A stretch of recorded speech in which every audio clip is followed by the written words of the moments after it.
জয় Madhusudan MgI কিচেনে সকল বন্ধুদের স্বাগত জানাচ্ছি। আজকে আমি লাউয়ের রেসিপি তৈরি করব, যেটা রুটি ভাত দুটো দিয়ে খেতে খুব ভালো লাগে আর খুব সুস্বাদু হয়। আসুন ভিডিওটা শুরু করছি। দিয়ে দিচ্ছি সর্ষের তেল। তেলটা গরম হতে দেবো। বড়িগুলো লো ফ্লেমে সর্ষের তেলে ভেজে নেব।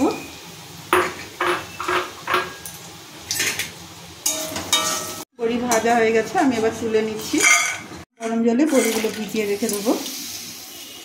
দিয়ে দিচ্ছি মেথি, দিয়ে দিচ্ছি সর্ষে, দিয়ে দিচ্ছি তেজপাতা, এবার দিয়ে দিচ্ছি কুচনো লাউ। কিছুটা মিশিয়ে নেব। আমি ভালো করে মিশিয়ে নিচ্ছি। এবার চাপা দিয়ে কুক হতে দেবো। এরপর চাপা খুলছি। চাপা খুলে সামান্য একটু নেড়ে এবার দিয়ে দিচ্ছি আদা বাটা 2 চামচের মতো, দিয়ে দিচ্ছি রাঁধুনি বাটা 1 চামচের মতো। এটা নেড়ে চেড়ে ভালো করে মিশিয়ে নিয়ে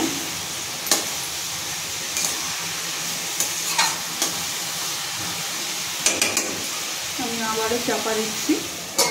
1 মিনিট পর চাপা খুলছি। লাউটা একটু সেদ্ধ হয়েছে।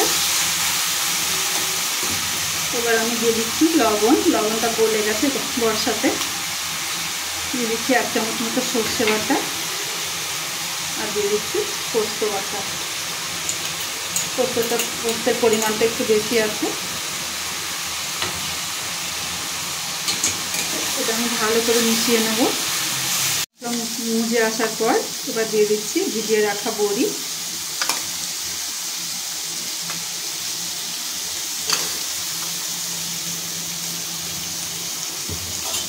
এটা আমি মিশিয়ে নেব। দিয়ে দিচ্ছি চিনি। যেহেতু নিরামিষ তরকারি, চিনিটা একটু গেলে ভালো লাগবে।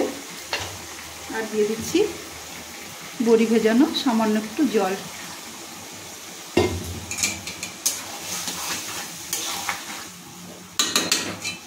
আমি চাপা দিয়ে আবারও কুক হতে দেবো। চাপা খুলছি। শেষে দিয়ে দিচ্ছি চেরা কাঁচা লঙ্কা।